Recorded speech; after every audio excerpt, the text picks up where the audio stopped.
Hi everyone, it's Jeff here from Avada. Welcome back to the channel.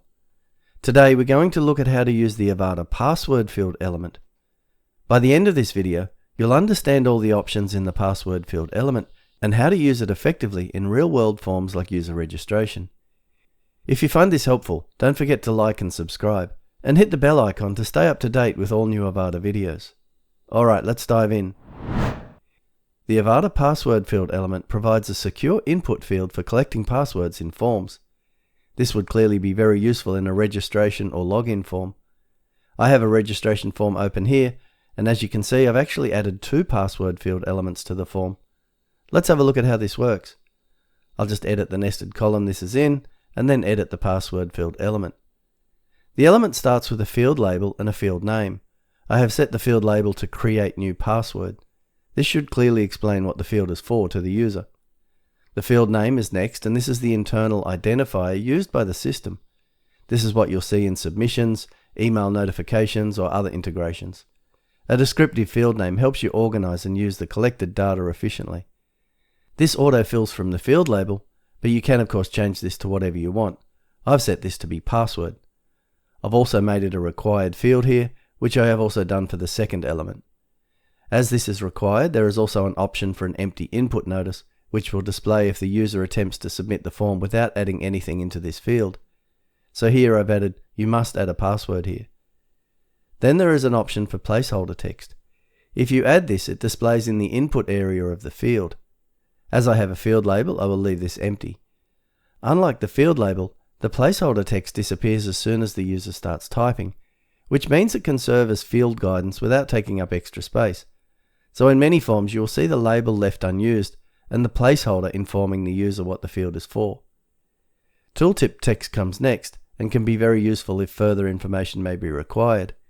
If you enter tooltip text, a question mark displays next to the field label and the tooltip displays on mouse over. The next option is input field icon if you want to add an icon into the field. And following this is an autocomplete tokens option, though autocomplete is generally not useful or recommended for password fields. Custom pattern comes next, and this lets you define an allowed input format using a regular expression. In this case, I want to enforce a minimum of 12 characters. See the linked document for more information. There's an example of a password pattern here, but instead of adding all this code, all I need to add in the option is the actual pattern, as we can see here. After this comes an invalid input notice. This will display if the input does not match the pattern. Here I have added ensure your password has 12 characters. Input must match is especially useful for password confirmation fields. On the second password field element, I've set this to match the field name of the first password field, ensuring both values must be identical before the form can be submitted. For both password fields, I have also selected yes on display reveal password icon, but I have set yes for display password strength indicator only on the first element. After that, there's the tab index. This controls the order of keyboard navigation.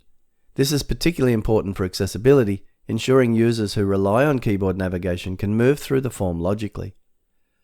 And after that, we have CSS class and CSS ID options for further customization with CSS if you need a unique look or behavior. Finally, there is the conditionals tab, where you can add conditional logic to the element if required. Okay, so now let's go to the front end of the page that holds the form.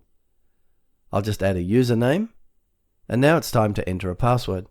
To start, I will enter one that only has 11 characters.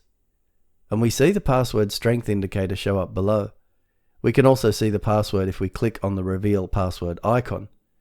Okay, so I will repeat that in the second password field element, and I will also add the other details, and click on register.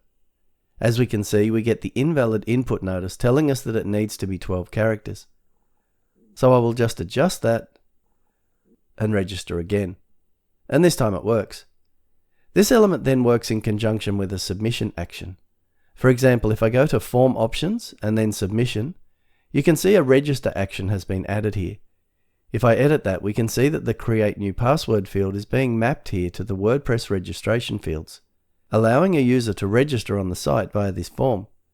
Likewise, with a login form, the element would be mapped to the WordPress login field of password.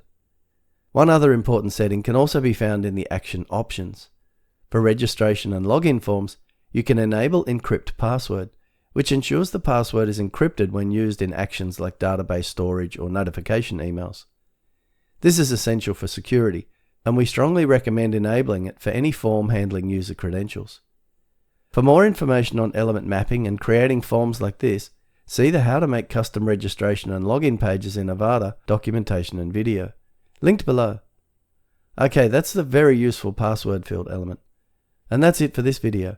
If you found it helpful, make sure you're subscribed to the channel for more Avada tutorials and deep dives.